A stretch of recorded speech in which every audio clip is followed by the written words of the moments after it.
జన్మకి.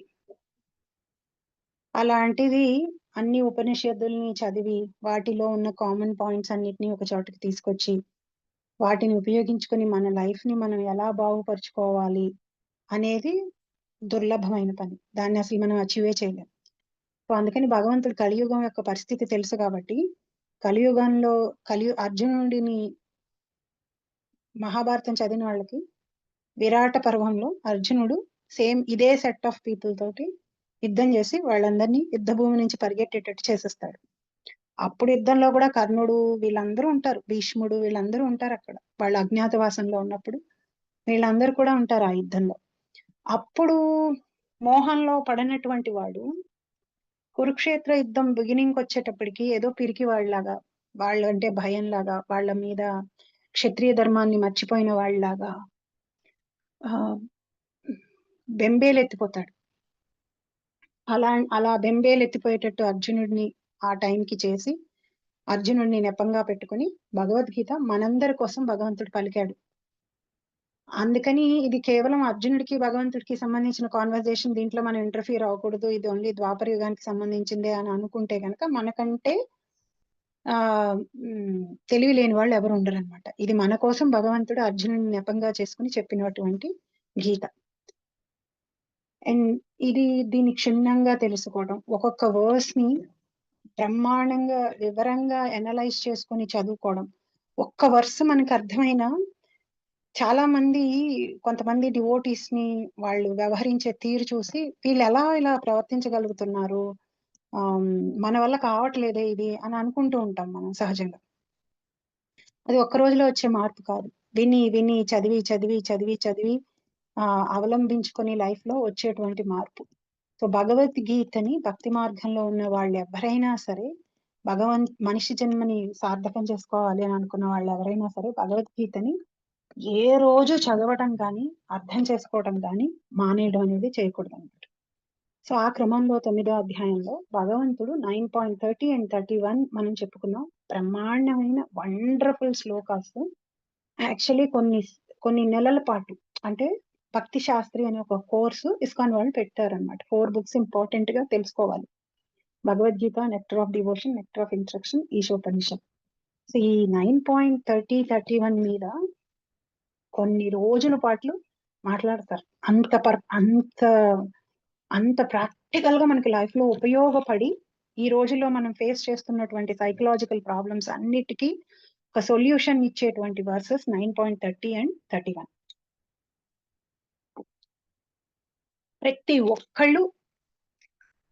ప్రతి శ్లోకం అలాగే అనిపిస్తుంది. బట్ 9.30 and 31 మనం మనుషుల్ని, వేరే వాళ్ళని చూసే మన దృక్పథాన్ని మారుస్తుంది, మనల్ని మనం చూసుకునే విధానాన్ని మారుస్తుంది, మనల్ని ఇంకా మంచి వాళ్ళని చేస్తుంది. ఇదంతా లోకంలోని ఒక మాట. మంచి వాళ్ళకి బతకలేరు, కొంచెం కన్నింగ్ గా ఉండాలి, ఇట్లా అంటూ ఉంటారు. అలాంటివి ఏమీ అవసరం లేదు. మంచిగాళ్ళగా మనం బ్రహ్మాండంగా బతకచ్చు. ఏమీ అన్యాయం జరిగిపోదు మనకి. మంచి వాళ్ళగా మనం బతికితే మన వైపు భగవంతుడు ఉంటాడు. వేరే ఎవరున్నా ఉండకపోయినా కన్నింగ్ గా ఉంటే మేబీ ఒక 4-5 ఇన్ఫ్లుయెన్షియల్ పీపుల్ మన పక్కన ఉంటారేమో, కానీ వాళ్ళు కూడా చాలా లిమిటెడ్. వాళ్ళ దగ్గర ఏం శక్తి ఉంటుంది ఆ మొహం, వాళ్ళు అన్ని వైపులా అలాంటి మనకి వైపు ఆల్ ద టైం సహాయం చేస్తారనే నమ్మకం కూడా లేదు. మనం ఏమన్నా ఏ రోజన్నా వాళ్ళకి చికాకు కలిగించేటట్టుగా ఏదన్నా చేసామంటే నెక్స్ట్ రోజే మన ఫ్రెండ్షిప్ ని కట్ చేయొచ్చు, మనకి చేయకపోవచ్చు. వాళ్ళ సెల్ఫిష్ ఎండ్స్ ని మనం మీట్ అవ్వకపోతే. సో వాళ్ళెవరి కోసము మనం కన్నింగ్ గా ఉండాల్సిన అవసరం లేదు. మన కోసం మనం ఉండాలనుకుంటే మనం అసలు కన్నింగ్ గా అసలు ఉండకూడదు. మనం ఎంత మంచిగా ఉండగలిగితే అంత మంచిది. మన వైపున భగవంతుడు ఉంటాడు, భగవంతుడు మనల్ని రక్షిస్తాడు. సో ఇక్కడ భగవంతుడు 30 and 31 లో ముఖ్యమైన పాయింట్స్ ఏంటంటే భగవంతుడు మనల్ని క్షమిస్తాడు మనం చేసిన తప్పులు. ఇక్కడ వరకు బాగుంది. క్షమిస్తాడు కాబట్టి తప్పులు చేసుకుంటూ వెళ్ళిపోయి క్షమాపణలు కోరుకుంటూ ఉంటే సరిపోతుందా? సో అందుకనే 30-31 కలిపి చదవాలి. క్షమించడం ఒక పార్ట్ అయితే మనలో మార్పు వచ్చేటట్టుగా చేస్తాడు, అది సెకండ్ పార్ట్ అన్నమాట. అంటే మనం మళ్ళీ ఆ తప్పు చేయకుండా మనల్ని మనం మార్చుకునేటట్టుగా భగవంతుడు చేస్తాడు. సో ఈ 2 శ్లోకాల సారాంశం అది. అపిచేత్సు దురాచారో భజతే మామనన్య భాగ్ సాధురేవ సమంతవ్య 31 సమ్యక్ వ్యవస్థితో హి సహ క్షిప్రం భవతి ధర్మాత్మా శాశ్వశ్చాంతిం నిగచ్చతి కౌంతేయ ప్రతిజానీహి నమే భక్త ప్రణశ్యతి. ఈ 8 లైన్స్ మనం యాక్సిడెంటల్ గా చేసిన మిస్టేక్, మన పూర్వజన్మ వాసనల వల్ల మనం చేస్తున్నటువంటి మిస్టేక్స్, వీటిని భగవంతుడు క్షమించి మనల్ని మనం మారేటట్టుగా చేస్తాడు భగవంతుడు. అపిచే సుదురాచారం, ఎంత పాపమైన పని చేసినా సరే. దురాచారం అంటే ఆ శాస్త్రం, ఆచారం అంటే శాస్త్రంలో చెప్పబడింది. ఎప్పుడైనా ఆచారానికి వర్డ్ అదే. దురాచారం అంటే శాస్త్రంలో చెప్పనటువంటి పని, అంటే ఖండించేటువంటి పనులు, శిక్ష పడేటటువంటి పనులు, చెయ్యకూడనటువంటి హీనమైనటువంటి పనులు, నరకాల్లోకి వెళ్ళేటువంటి పనులు. ఎవరైతే భాగవతం చదువుతున్నారో 430 చక్కగా 26 నరకాల గురించి మనం చదివాం కదా, ఒక్కసారి ఒళ్ళు జలధరిస్తుంది వాటి గురించి చదివితే. అవి కొన్ని శాంపులే భాగవతంలో, గరుడ పురాణంలో ఇంకా వివరంగా ఉంటాయి. మనకి తెలియక ఆఫ్టర్ లైఫ్ ఎలా ఉంటుంది అనేది, అనవసరంగా చాలా విక్కడుగా, చాలా స్టూపిడ్ గా, చాలా తప్పులు చేస్తూ ఉంటాం మనం. సో అపిచేత్సు దురాచారం, ఎంత హీనమైనటువంటి పని చేసినప్పటికీ భజతే మాం అనన్యభాక్, ఎప్పుడూ గనక నన్ను భజిస్తూ నా యొక్క భక్తియుక్త సేవలో గనక ఉంటే, 9 విధాలైన భక్తియుక్త సేవలు ఉన్నాయి. ప్రహ్లాదుడు చెప్తున్నాడు, ఎవరైతే మార్నింగ్ భాగవతం చదువుతున్నారో, ఇప్పుడు రేపు ఆల్రెడీ చెప్పేశాడు ప్రహ్లాడు, 7వ కీర్తనం 5th చాప్టర్ లోనే చెప్తాడు. ఇప్పుడు మనం ఆల్రెడీ నరసింహ అవతారం రావడం అయిపోయింది కదా. శ్రవణం, కీర్తనం, విష్ణు స్మరణం, పాద సేవనం, 9 రకాల భగవంతుడికి చేయవలసినటువంటి సేవలు. వీటిల్లో ఎవరైతే భజతే మాం, నన్ను భజిస్తారో, మాం ఇక్కడ భగవద్గీత మాట్లాడుతోంది భగవంతుడైనటువంటి దేవాది దేవుడైనటువంటి శ్రీకృష్ణుడు. ఈ మాంని మనం ఇంటర్ప్రిట్ చేసేటప్పుడు అది కృష్ణుడి కింద ఇంటర్ప్రిట్ చేయాలి, ఇంకా వేరే దేని కింద ఇంటర్ప్రిట్ చేయకూడదు. నిరాకార బ్రహ్మం కింద కానీ పరమాత్మ కింద కానీ కాదు. ఇక్కడ భజతే మాం, నన్ను భజిస్తారో, అనన్య భాక్, అనన్య అన్యముగా వేరే చోటకి మనసు వెళ్లకుండా, వేరే వాటిల్లో ఎంగేజ్ అవ్వకుండా, వేరే వాటిని కోరుకోకుండా ఎవరైతే ఎప్పుడు నా యొక్క భక్తియుక్త సేవలో ఉంటారో, సాధురేవస మంతవ్య, ఏమని వాళ్ళని నువ్వు ఏ కేటగిరీలో వేస్తావు? సాధువులు, సెయింట్లీ పీపుల్, సాధువులు, మంచి ప్రవర్తన కలిగిన వాళ్ళు, ఆ బకెట్ లో వాళ్ళని వేయాలి నువ్వు. ఈ 3 లైన్స్ లోనే బోల్డ్ విషయాలు ఉన్నాయి మనం పాటించాల్సింది. అవి మనం ఏంటో చూద్దాం. సమ్యక్ వ్యవస్థితో హి సహా, ఎందుకు వాళ్ళని నువ్వు మంచి బకెట్ లో వేయాలి అంటే, వాళ్ళు వాళ్ళు సరైన దారిలో ఉన్నారు. ఆ దారిలో వాళ్ళు అలా కంటిన్యూ అవుతూ వెళ్తూ ఉంటే కనుక వాళ్ళు క్షిప్రం భవతి ధర్మాత్మ, వాళ్ళు చాలా తొందరగా భవతి ఎలా మారిపోతారు? ధర్మాత్మ, ధర్మంని పాటించే వాళ్ళ కింద మారిపోతారు. సుఖంగా ఉండడం అంటే మనకి భౌతికమైన ఐశ్వర్యాలు ఉండటం కాదు, మనం ధర్మం పాటించడం సుఖం. పాటిస్తున్నప్పుడు కష్టంగా ఉన్నట్టుగా అనిపిస్తుంది, కానీ ఎండ్ ఎప్పుడూ కూడా బెస్ట్ గానే ఉంటుంది ధర్మం పాటించినప్పుడు. అధర్మం పాటించినప్పుడు చాలా హ్యాపీగా ఉన్నట్టుగా ఉంటుంది, వెరీ లిమిటెడ్ టైం. అది వెళ్ళి మనల్ని కొన్ని జన్మల పాటు నరకాల్లోకి తోసేటట్టుగా ఉంటుంది అన్నమాట. సో క్షిప్రం భవతి ధర్మాత్మ, తొందరగా ధర్మాత్ముడు అవుతాడు వాడు. శాశ్వశ్చాంతిం నిగచ్చతి, ధర్మాత్ముడు అవటమే కాకుండా శాశ్వతమైన శాంతిని కూడా పొందుతాడు. శాశ్వతమైన శాంతిని పొందుతాడు. కౌంతేయ ప్రతిజానాహి, కౌంతేయ గట్టిగా మైక్ పెట్టుకుని అరు, ఏమని? నమే భక్త ప్రణశ్యతి, నా భక్తుడు అనేవాడు నాశనం అయిపోడు, కింద లోకాలకి వెళ్ళిపోవడం అనేది జరగనే జరగదు, హీనమైన జన్మల్లోకి వెళ్ళడం అనేది జరగనే జరగదు వాళ్ళకి. సో ఇంత అష్యూరెన్స్ భగవంతుడు ఇస్తున్నాడు. సో ఇక్కడ ఈ శ్లోకంలో చాలా ముఖ్యమైన విషయం ఏంటి అంటే, ఇందాడు మనం చెప్పుకునేటప్పుడు ఘోరమైన తప్పులు చేసిన వాళ్ళని కూడా క్షమించేయడం ఎంతవరకు న్యాయం, వాళ్ళని శిక్షించాలి కదా అని ఒక డౌట్. సెకండ్ ఏంటి అంటే, సెకండ్ థింగ్ ఏం చేస్తూ ఉంటాం అంటే, జనరల్ గా దాని దగ్గరకు కూడా వెళ్దాం మనం, ఘోరమైన తప్పులు చేసే వాళ్ళ ఆ పాయింట్ కి వెళ్దాం. సో చాలా సార్లు మనం ఏం చేస్తామంటే, మన దగ్గర ఏదైనా ఒక చెడు అలవాటు ఉందనుకోండి, ఆ చెడు ఒక మనం మారాలి అని నిశ్చయించుకున్నాం, మనకు ఒక అన్హెల్దీ హ్యాబిట్ ఉంది సార్, చెడ లక్షణం ఉంది. సో మనం మారాము అనే దాన్ని ఎలా అసెస్ చేసుకుంటాం జనరల్ గా? ఇది క్వశ్చన్ ఫర్ అందరికి. ఎందుకంటే క్వశ్చన్ వేస్తే కొంచెం మనం అలర్ట్ గా థింక్ చేస్తాం కాబట్టి. ఇప్పుడు సపోజ్ ఒక చెడు లక్షణం ఉంది మనకి, మనం మార్చుకోవాలనుకున్నాం, మారాము అనే అసెస్మెంట్ ఎట్లా చేస్తాం మనం?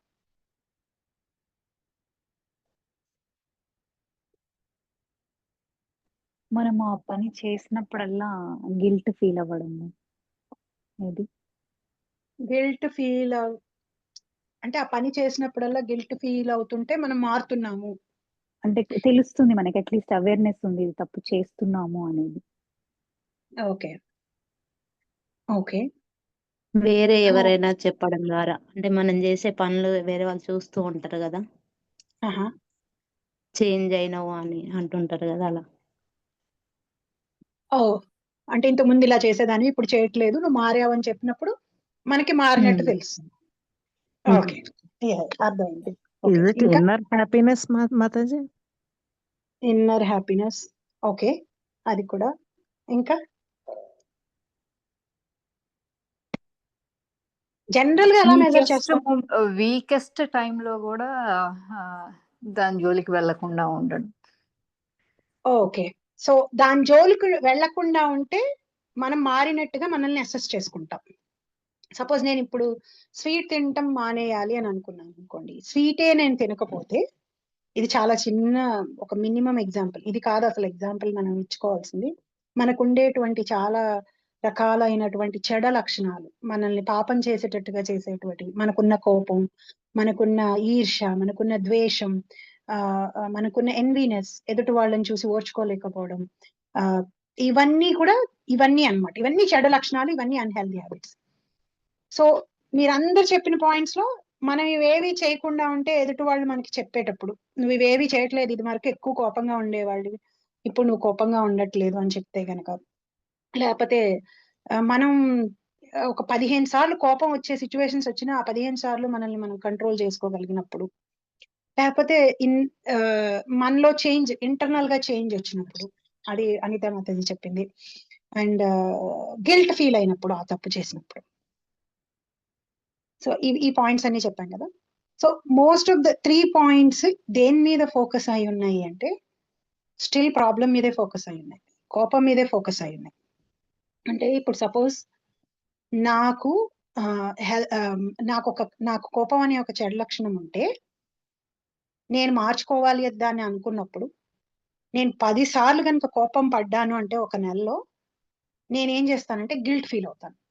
అయ్యా ఛా, అసలు నేను కోపం తగ్గించుకోవాలనుకున్నాను కదా, తగ్గించుకోలేకపోయాను, నేను ఫెయిల్ అయిపోయాను అని గిల్ట్ ఫీల్ అవుతూ ఉంటాను చూసారా.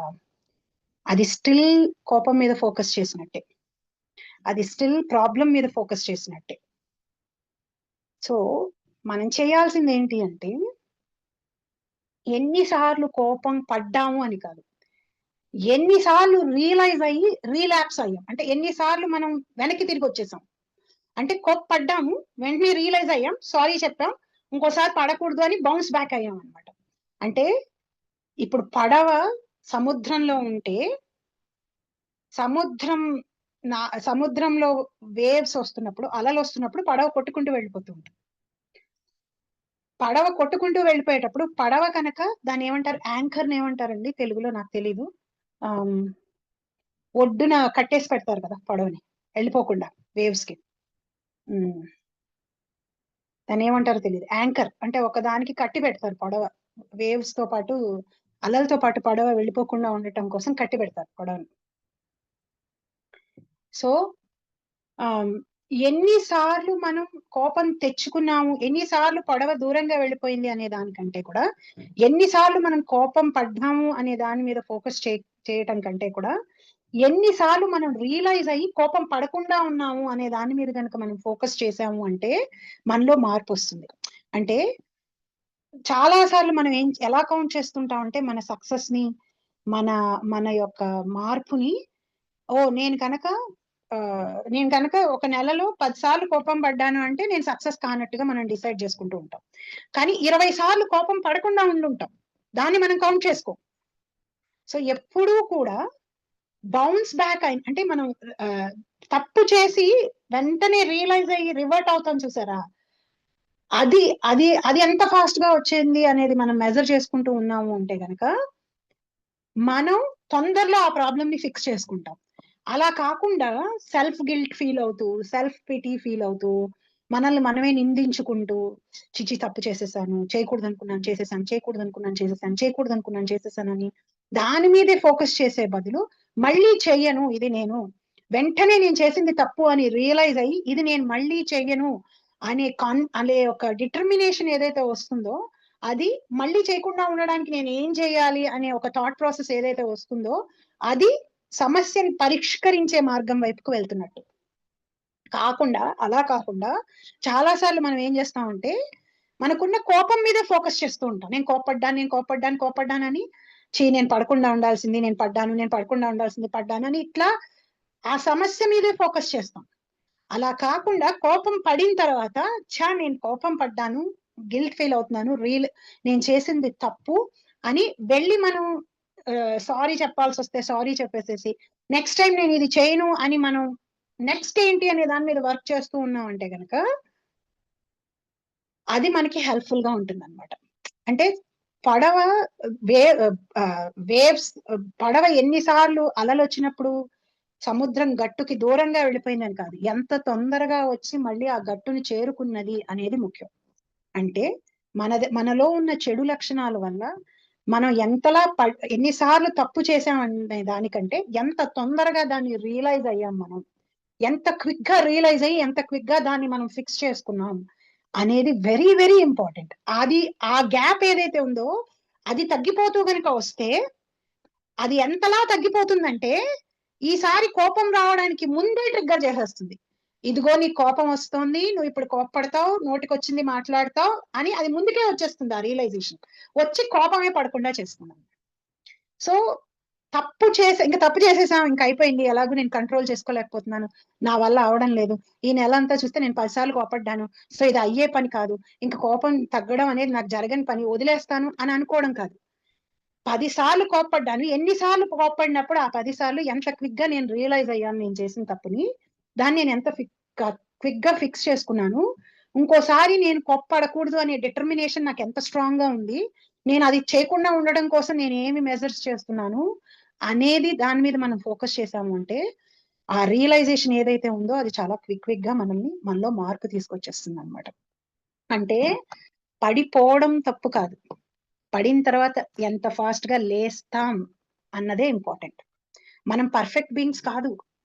మనం ఒకసారి చాలా మంది ఎలాగ జడ్జి చేస్తామంటే మనల్ని మనము అలాగే జడ్జి చేసుకుంటాం, ఎదుట వాళ్ళని కూడా ఎలా జడ్జి చేస్తాం, వాళ్ళు 100 మంచి పనులు చేయనివ్వండి, ఒక్క తప్పు పని చేశారంటే ఫుల్ గా వాళ్ళకి ఆ నేమ్ వేసి పడేస్తాం.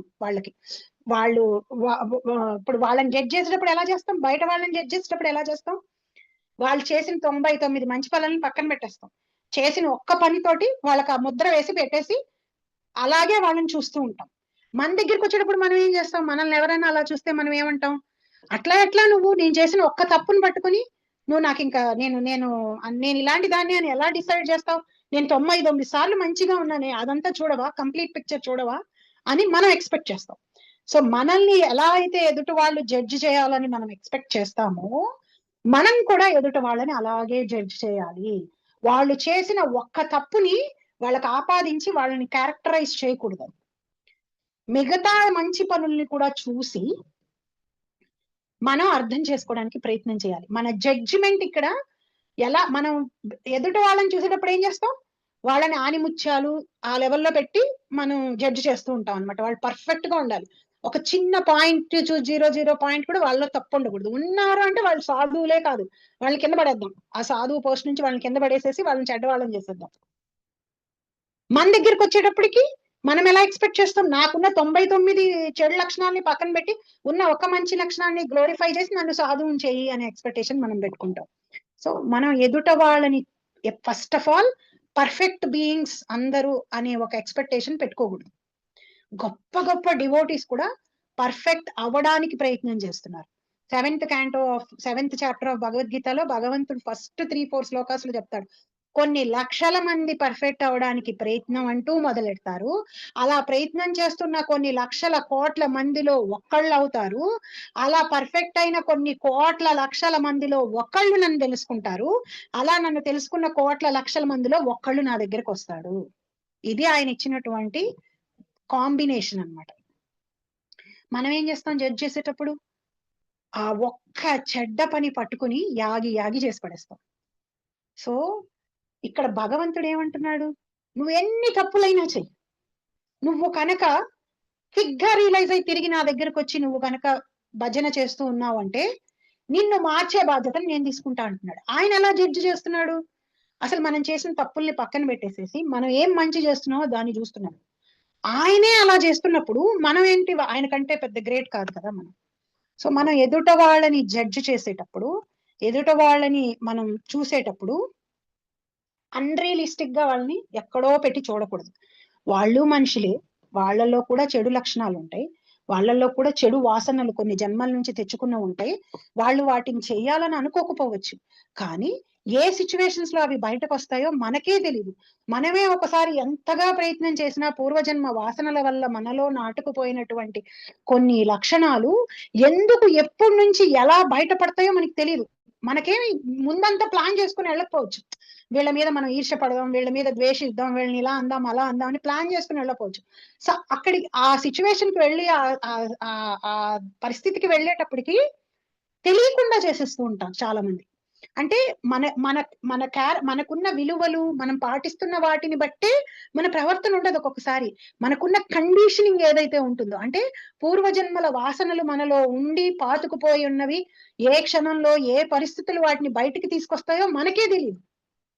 అవి బయటకు వచ్చిన తర్వాత, అవమానం పడిన తర్వాత, బయటికి తీసుకొచ్చి వాటిని ఇలా చూపించిన తర్వాత ఇంత ఇంత ఇంత హీనంగానే నేను ప్రవర్తించింది, ఇట్లాగా నేను చేసింది అని మనకే అవి ఒక్కొక్కసారి పరిచయం అవుతూ ఉంటాయి మనలో ఉన్నటువంటి చెడు లక్షణాలు.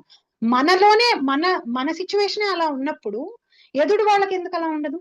వాళ్ళకు కూడా అలాగే ఉంటుంది.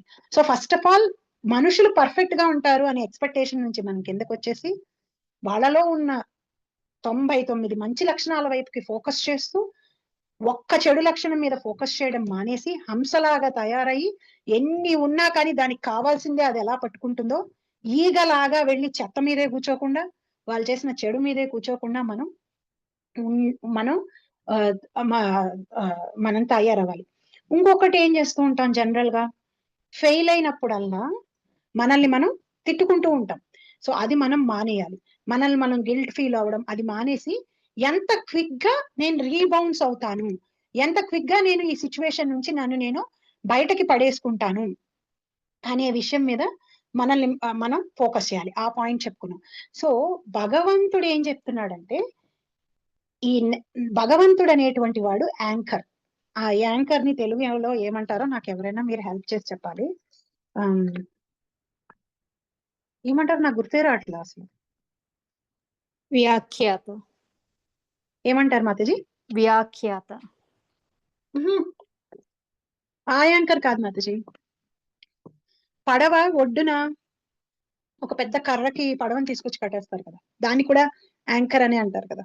ఓకే, తెలీదు. దాన్ని ఏమంటారు?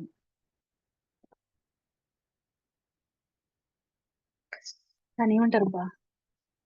అసలు లంగరు అంటారు కదా మాతాజీ. ఏంటి మాతాజీ? కరెక్ట్. ఏంటి మాతాజీ చెప్పండి ఒకసారి. లంగరు.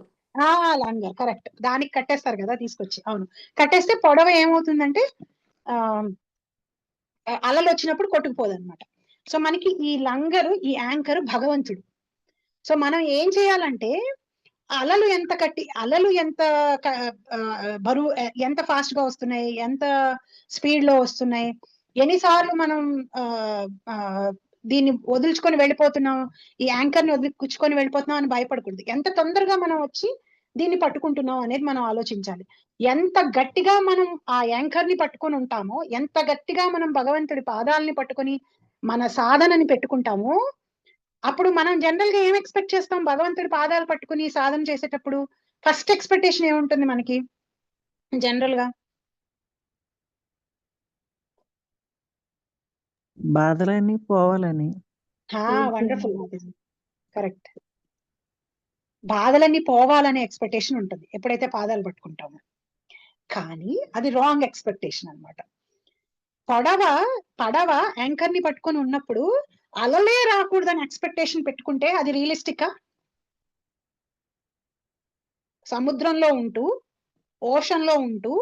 ఓషన్ ఒడ్డున ఉండి నేను ఇప్పుడు యాంకర్ ని పట్టుకున్నాను కాబట్టి, నన్ను లంగర్ కి కట్టేసి ఉంచారు కాబట్టి అసలు అలే నా దగ్గరికి రాకూడదు అని ఎక్స్పెక్టేషన్ పెట్టుకోవడం ఎంతవరకు కరెక్ట్, ఎంతవరకు రియలిస్టిక్? సముద్రం ఉన్నది ఉన్నాక అలలు రాకుండా ఉండవు, జీవితం ఉన్నాక కష్టాలు ఇవన్నీ రాకుండా ఉండవు. హరి బోల్, ఎస్, వండర్ఫుల్ పాయింట్. సముద్రం అని ఉన్నాక అలలు రాకుండా ఉండడం అనేది సముద్రం లక్షణమే కాదు, మహాసముద్రం యొక్క లక్షణమే అలలు. అలలు లేకుండా ఉంటే అది సముద్రం ఎందుకు అవుతుంది? మన మెటీరియల్ జీవితం, మనం ఈ జన్మ తీసుకున్నాము అంటేనే కష్టాలు సుఖాలు కలిసి ఉన్నట్టు, కష్టాలు లేకుండా అనేది ఉండదు. కానీ ఈ యాంకర్ భగవంతుడి పాదాలని పట్టుకున్నాం. ఎలా పట్టుకున్నాం? 9 రకాల భక్తియుక్త సేవతోటి ఏదో ఒకటి చేస్తూ పట్టుకుంటే ఏమవుతుంది? ఎంత పెద్ద అల కూడా మనల్ని ఆ లంగర్ నుంచి తీసుకుని బయటికి సముద్రంలోకి వెళ్ళలేదు, దానికి గట్టిగా పట్టుకొని ఉండేటట్టుగా చేస్తుంది అన్నమాట. మనం ఎంత టైట్ గా దానికి పట్టుకొని ఉంటామో అంత టైట్ గా మనకి రక్షణ ఉంటుంది. మనం దానికి కట్టబడేసి ఉండకుండా నన్ను వచ్చి లంగర్ పరిగెట్టుకుంటూ వెళ్ళి పడవని తీసుకొచ్చుకొని కట్టుకోదు. లంగర్ పరిగెట్టుకుంటూ వెళ్ళి నేనున్నాను దానని సముద్రంలోకి వెళ్ళి ఆ పడవని తెచ్చుకొని కట్టదు. పడవ వచ్చి ఫిషర్ మ్యాన్ దానికి కట్టేస్తాడు తాడుతోటి. అది రెస్పాన్సిబిలిటీ పడవ మీద ఉంది. తను లంగర్ కి కట్టేసుకుని ఉంటే ఎంత పెద్ద అలలైనప్పటికీ కూడా ఏమీ దాన్ని చెయ్యలేవు. అంటే భగవంతుడి పాదాలు పట్టుకున్నప్పుడు కష్టాలే రాకుండా ఉండాలి అనే ఎక్స్పెక్టేషన్ ఏదైతే ఉందో అది కంప్లీట్లీ అన్రియలిస్టిక్. అది జరగనే జరగదు. మీలో ఎవరైనా డిసప్పాయింట్ అయి ఉంటే ఐఎమ్ వెరీ సారీ. కానీ ఏం జరుగుతుందంటే ఆ కష్టాలు భగవంతుడి పాదాలు పట్టుకున్నప్పుడు మనం దిగజారిపోకుండా, మనం పాపాలు చేయకుండా, మనం బాధలో శోకంలో దుఃఖంలో మునిగిపోకుండా మనం గట్టిగా సేఫ్ గా ఉండేటట్టుగా చేస్తాయి. సేమ్ ఎగ్జాంపుల్, టోర్నడో షెల్టర్ లోకి వెళ్ళిన వాళ్ళకి టోర్నడో లేకుండా పోలేదు. వాళ్ళు షెల్టర్ లో ఉండడం వల్ల టోర్నడో వాళ్ళని ఏమీ చేయలేకపోయింది. బయటనే ఉండిపోయింది ఆ టోర్నడో. భగవంతుడి పాదాలు పట్టుకోవడం వల్ల కష్టాలు రాకుండా ఉండడం అనేది ఉండదు. కానీ ఆ కష్టాలు మనల్ని ఏమీ చేయలేవు. అవి ఏమీ చేయకుండా మనకు కావాల్సినటువంటి మానసిక శక్తి, మనకు కావాల్సినటువంటి శారీరక శక్తి, మనకు కావాల్సినటువంటి డబ్బుల శక్తి ఏదైనా కానీ ఇవ్వగలిగేటువంటి వాడు భగవంతుడు. ఆయన చెయ్యలేంది, ఇవ్వలేంది, ఆయనది కాంది, ఆయన చేతిలో లేంది అంటూ ఏదైనా అసలు ఉందా ఈ ప్రపంచంలో? ఏమీ లేదే. ఏమీ లేనప్పుడు మనం ఎందుకు టెన్షన్ పడ్డాం? మనకి ప్రాబ్లం ఎక్కడంటే ధైర్యం ఎందుకు రావట్లేదంటే మనకి నమ్మకం లేదు ఆయన మీద, ఆయన చేయగలడు అనే నమ్మకం మనకి లేదు. అందువల్ల మనం ఆ లంగర్ ని గట్టిగా పట్టుకొని మనం ఉండలేకపోతున్నాం అన్నమాట. ఫస్ట్ ఆఫ్ ఆల్ మనుషుల పట్ల హై ఎక్స్పెక్టేషన్స్ మానేయాలి. అందరూ పర్ఫెక్ట్ గా ఉంటారనే ఆలోచన మానేసి, వాళ్ళు చేసిన ఒక్క తప్పుతో వాళ్ళని క్యారెక్టరైజ్ చేయడం మానేసి, వాళ్ళు చేస్తున్నటువంటి 99 మంచి లక్షణాలని చూడాలి. మనం మారాలి అని అనుకున్నప్పుడు, మనం తప్పులు చేస్తున్నప్పుడు ఎన్నిసార్లు తప్పులు చేశాం అనే దాని మీద ఫోకస్ చేసి డిసప్పాయింట్ అయిపోయి, డిప్రెస్ అయిపోయి, ఇది ఇంకా మా వల్ల కాదు అని అనుకునే బదులు ఎన్నిసార్లు చెయ్యకుండా ఉన్నాం, ఎన్నిసార్లు ఇమీడియట్ గా రియలైజ్ అయిపోయి మారాలని అనుకున్నాం, దాని మీద ఫోకస్ చేస్తూ ఉంటే గనక ఆ మార్పు అనేది చేయడానికి ముందరే మనలోకి వచ్చేస్తుంది. ఇప్పుడు పొరపాటున విషం తాగారనుకోండి, ఎవరైనా ఒక గ్లాస్ లో, అక్కడ నేను విషం పెట్టాను, పొరపాటున ఒక చిన్న బొట్టు తాగారు. మీలో ఎంతమంది పొరపాటున తాగాను కదా అని ఫుల్ గ్లాస్ తాగేస్తారండి? ఎవ్వరూ తాగరు, అవునా? అది విషయం అని తెలిసిన తర్వాత ఏదో పొరపాటున ఒక చిన్న గ్లాస్ తాగాను కదా పర్వాలేదులే మొత్తం తాగేస్తానని ఎవరు తాగుతారు? ఎవరు తాగరు. సో మనం ఏ రోజైనా తప్పు చేసినప్పుడు కూడా ఈసారి తప్పు చేశాను కదా మళ్ళీ చేసేద్దాంలే అని కనుక మనం చేసుకుంటూ వెళ్ళిపోతే ఏంటంటే దానికి అర్థం పొరపాటున ఒక డ్రాప్ తాగిన విషయాన్ని మొత్తం గ్లాసు తాగేసినట్టు అన్నమాట. ఒక డ్రాప్ తాగితే క్యూర్ ఈజీగా చేయొచ్చు, కడుపు తొందరగా క్లీన్ చేయొచ్చు. మొత్తం బాటిల్ తాగేస్తే కడుపు క్లీన్ అయినా మనం బాగుపడలేము. ఒకసారి చేసినా తప్పు తప్పే, 10 సార్లు చేసినా తప్పు తప్పే. ఒకసారి ఎనీవే తప్పు చేశాను కదా, 10 సార్లు వెళ్ళి అదే తప్పు చేస్తానని అనుకుని ఆ లాజిక్ ని పెట్టడం అనేది మోస్ట్ స్టూపిడెస్ట్ థింగ్ అన్నమాట. ఒకసారి చేసినప్పుడు తప్పు చేసినందుకు శిక్ష పడితే 10 సార్లు చేసినందుకు 10 సార్లు శిక్ష పడుతుంది. సో ఒకసారి తప్పు చేసేసాం కదా అని మనం ఇంకా మారకుండా ఉండాలి అనే నియమం ఎక్కడా లేదు. ఒకసారి చేశాను, తెలియక చేశాను, తెలిసి కూడా చేసి ఉండొచ్చు. ఒక్కొక్కసారి తెలుసు ఇది తప్పు అని తెలుసు, కానీ మనలో ఉన్న టెంప్టేషన్స్ ఎలా అంటే మనల్ని మనం కంట్రోల్ తప్పేటట్టుగా చేస్తున్నాయి. సరే ఇంకా ఎంత కంట్రోల్ చేసుకుందాం అని ప్రయత్నం చేసినా నేను కంట్రోల్ చేసుకోలేకపోయాను, గివప్ చేసేసాను, ఇంకా వేస్ట్ లే ఈ కంట్రోల్ చేసుకునే ప్రాసెస్, వదిలేసేసి ఇంకా తప్పు చేసుకుంటూ వెళ్ళిపోతానని కనుక మనం అనుకుంటే పొరపాటున తాగిన ఒక చుక్క విషాన్ని మొత్తం బాటిల్ విషం తాగినట్టుగా మనల్ని మనం పూర్తిగా విషమయం చేసేసుకొని ఇంకా దిగజారిపోతాం. సో ఎప్పుడూ కూడా గుర్తుపెట్టుకోవాల్సింది ఏంటంటే ఎంత హీనమైన పని చేసినప్పటికీ ఇమ్మీడియట్ గా భగవంతుడి పాదాలని తొందరగా పట్టుకుని నాలో ఉన్నటువంటి ఈ చెడు లక్షణాన్ని తీసేయి తండ్రి, ఇది నేను కంట్రోల్ చేసుకోవడానికి ప్రయత్నం చేస్తున్నాను, నేను ఎన్నో మెజర్స్ పెట్టుకొని వెళ్తున్నాను, ఇలా చేయాలి అలా చేయాలి, కోపం వచ్చినప్పుడు ఇక్కడి నుంచి వెళ్ళిపోవాలి, మాట్లాడకూడదు, 10 సార్లు నెంబర్ లెక్క పెట్టాలి, ఇట్లా ఎన్నో చేస్తున్నాను, కానీ అయినా సరే ఆ సిచ్యువేషన్ వచ్చేటప్పటికి నేను మిస్ అయిపోతున్నాను. సో నాకు నువ్వు సహాయం చేయి, నాకు బుద్ధినివ్వు, నాకు జ్ఞానాన్నివ్వు, కంట్రోల్ చేసుకునే శక్తినివ్వు అని ఆయన పాదాలు పట్టుకుంటూ మనకి మనం ఈ తప్పు నేను చేయకుండా ఉంటానని అనుకోవాలి. సో ఇక్కడ భగవంతుడు ఇస్తున్నటువంటి అష్యూరెన్స్ ఏంటి అంటే నేను చూసుకుంటా నిన్ను, కానీ ఎప్పుడు చూసుకుంటా, నువ్వు వచ్చి టోర్నడో షెల్టర్ లో దాక్కుంటే, నువ్వు వచ్చి లంగర్ కి కట్టబడబడితే నువ్వు పడిపోకుండా నేను చూసుకుంటాను.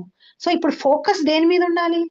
మనకున్న చెడు లక్షణాల మీద కాదు, మనం ఎంత క్విక్ గా బయటకు వస్తున్నాం అనే విషయం మీద కాదు, దేని మీద మనకు ఫోకస్ ఉండాలి? మన సాధన ఎంత బాగుంది అనే మీద ఫోకస్ ఉండాలి.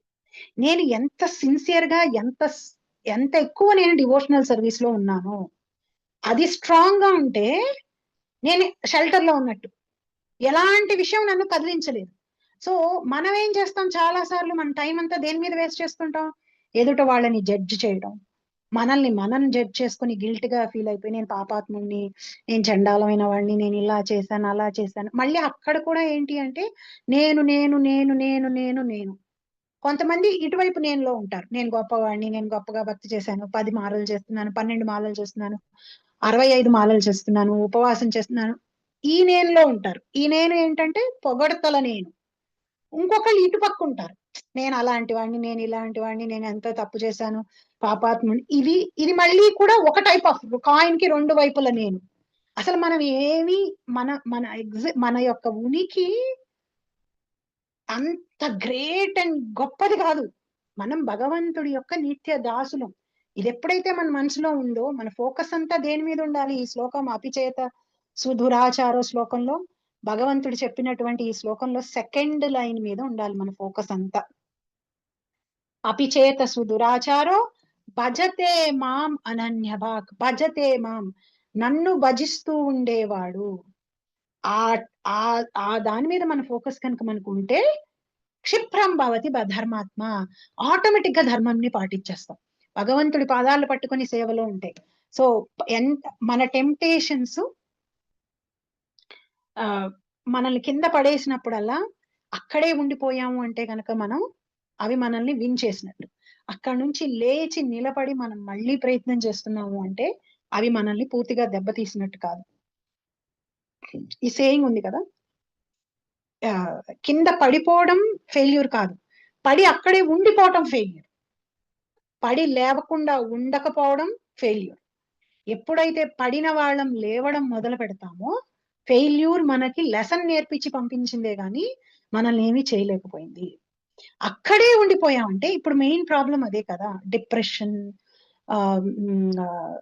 చాలా మంది గంటలు నాతో ఒక్కొక్కసారి ఫోన్ లో డివోటీస్ మాట్లాడుతూ ఉంటారు, నేను చేయలేకపోతున్నాను చాంటింగ్, నేను చేయలేకపోతున్నాను చాంటింగ్, చేయలేకపోతున్నాను చాంటింగ్ అని. నేను చేసిన ప్రతిసారి చేయడానికి వేరే మ్యాజిక్ ఏం లేదు, చెయ్యడమే మ్యాజిక్. చెయ్యలేకపోతున్నాం అనే ఫీలింగ్ ఏదైతే ఉందో అది స్ట్రాంగ్ గా అనిపిస్తుంది కాబట్టి దాన్ని ఫిక్స్ చేయడానికి సొల్యూషన్ ఏంటంటే చెయ్యడమే, చాంటింగ్ చేయడమే, లేచి నిలబడి చెయ్యడమే. ఒక్క 5 నెంబర్స్ లెక్క పెట్టుకునే 5 నెంబర్స్ లెక్క పెట్టేంత వరకే మీ మైండ్ కి మీరు ఛాన్స్ ఇవ్వండి. అది మీకు నో చెప్పినప్పుడు 5 లోపల 5 దాటారంటే మీరు దాని మాట వినేస్తారు. 5 లోపలే మీరు నువ్వు వద్దంటున్నావు, నేను చేస్తాను, ఇది నాకు మంచిదని కనుక మీరు లేచి చేయడం మొదలెట్టారంటే మైండ్ ఏం చేయలేదు. సపోజ్ మీరు 5 పొద్దునే లేచి జపం చేసుకోవాలనుకున్నారు, లేకపోతే వేరే ప్రసాదం వండాలనుకున్నారు, స్నానం చేయాలనుకున్నారు. కొన్ని రోజులు స్నానమే చేయబుద్ది కాదు పొద్దున్న లేచిన తర్వాత. మీరు ఒక 1, 2, 3, 4, 5 దాటిన తర్వాత మీరు వదిలేశారంటే ఇంకా మీరు చేయరు. అప్పటికి ఈ 5 లోపల మీరు లేచి చేయడం మొదలెట్టారంటే కంప్లీట్ మీ డే మారిపోతూ ఉంటుంది అన్నమాట. సో మన మైండ్ కి మనం కౌన్సిలింగ్ ఇచ్చుకుంటూ మన జపం మనం స్ట్రాంగ్ గా చేసుకుంటూ వెళ్ళిపోతే కనుక మనం ఖచ్చితంగా మారిపోతాం.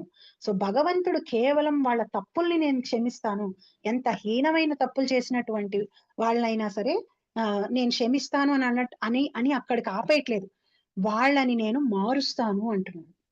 సో ఇది మనం పట్టుకోవాలి. చాలా మంది ఏమంటారా, ఇది ఓకేనా అండి, తప్పులు కొంతమంది వారం అంతా తప్పులు చేస్తారు, వారంలో ఒకరోజు గుడికి వెళ్తారు, గుడికి వెళ్ళి దండం పెట్టి కొబ్బరికాయలు కొట్టి ఒక అర్చన చేయించేసి పూజ చేయించేస్తే ఈ తప్పులన్నిటికీ మనకి మాఫీ అయిపోయిందని అనుకుంటూ ఉంటాం. అలాంటిది కాదు. మనం భగవంతుడి భజన రెగ్యులర్ గా చేస్తూ ఉంటే గనక ఆ తప్పే చేయని స్థితికి మనం వెళ్తాం అన్నమాట. సో భగవంతుడి ప్రేమ అన్కండిషనల్, కంప్లీట్ గా అన్కండిషనల్, కానీ మళ్ళీ స్టిల్ కండిషనల్. ఎలాగా, తన ఇంటి డోర్లు తెరిచే ఉన్నాయి, లోపలికి వచ్చిన వాళ్ళకి రక్షణ కలిగిస్తాడు, రాని వాళ్ళకి చేయలేడు. షెల్టర్ లోకి వచ్చిన వాళ్ళకి ఎప్పుడూ రక్షణ ఉంటుంది. షెల్టర్ లో రాకుండా బయట కూర్చుని షెల్టర్ నేను ఎక్కడుంటే అక్కడ వచ్చి నిలబడాలి అని అనుకుని టోర్నడో వచ్చినప్పుడు అనుకున్నాం అనుకోండి, మనం అదంతా ఇంప్రాక్టికల్, మనకే అర్థమవుతుంది కదా. సో ఎవరైతే భగవంతుడు వద్దనుకుంటారో వాళ్ళని వెళ్ళి ఆయన ఏమీ చేయడు. కానీ భగవంతుడు కావాలనుకుని భగవంతుడు భక్తులు ఎవరైతే ఉంటారో వాళ్ళకి ఏదో విధంగా వాళ్ళు పడిపోయి అక్కడే ఉండిపోకుండా ఉండేటట్టుగా భగవంతుడు తను చూసుకుంటాడు. తనకి ఉన్నటువంటి ప్రేమ అంత స్ట్రాంగ్ అన్నమాట. భక్తుల కోసం అంతలా తాపత్రయపడుతూ ఉంటాడు ఆయన. సో అందువల్లే ఇక్కడ ఈ 2 శ్లోకాల్లో ఏం చెప్తున్నాడంటే, నేను మీరు చేసినటువంటి తప్పుల్ని క్షమిస్తాను, అట్ ద సేమ్ టైం మీరు ధర్మాత్ములు అయ్యేటట్టుగా చూసుకునేటువంటి బాధ్యత కూడా నాదే.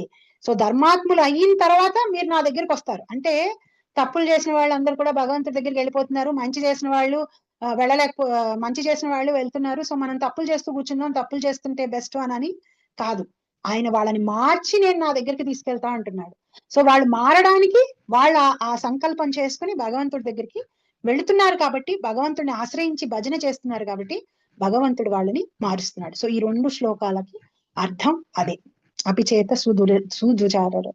సో ఫస్ట్ ఈ 2 శ్లోకాలు మనకి బాగా అర్థమైతే ఏం చేయాలంటే, సెల్ఫ్ గిల్టీ మానేయాలి, సెల్ఫ్ పిటీ మానేయాలి, సెల్ఫ్ బ్లేమింగ్ మానేయాలి. ఎంత క్విక్ గా నేను నా సాధన ఎంత స్ట్రాంగ్ గా పెట్టుకుంటాను అనే దాని మీద ఫోకస్ చేయాలి. ఈ శ్లోకం నందు వాడబడిన సుదురాచార అనే పదము మిక్కిలి అర్థవంతమైనది. మనం దీనిని సరిగ్గా అర్థం చేసుకునవలను. జీవుడు ఈ జగత్తునందు 2 రకాల కర్మలను చేయుచుండును. ఒకటి బద్ధ కర్మలు, రెండవది నిజస్వరూప స్థితికి అనుగుణమైన కర్మలు. నిజస్వరూప స్థితికి అనుగుణమైన కర్మలు అంటే ఏంటండి? నేను ఊరికే జస్ట్ ఫోకస్ కోసం అడుగుతున్నాను కానీ నేను ఏదో ఇక్కడ క్వశ్చన్ చేస్తున్నాను, మీరు అందరూ ఆన్సర్ అని కాదు. మీకు ఇది మళ్ళీ మీరు వెళ్ళి చదువుకుంటే మీ అంతటి మీకే అర్థమవుతుంది. నిజస్వరూప స్థితికి అనుగుణమైన కర్మలు అంటే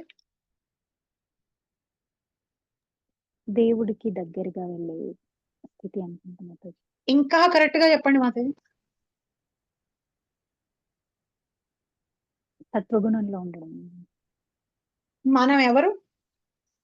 మనము సోల్, ఆత్మస్థితి. ఆత్మ యొక్క నిజ స్థితి ఆనందం. కానీ ఆత్మ యొక్క రిలేషన్షిప్ పొజిషన్ ఏంటి? దాస్యత్యం.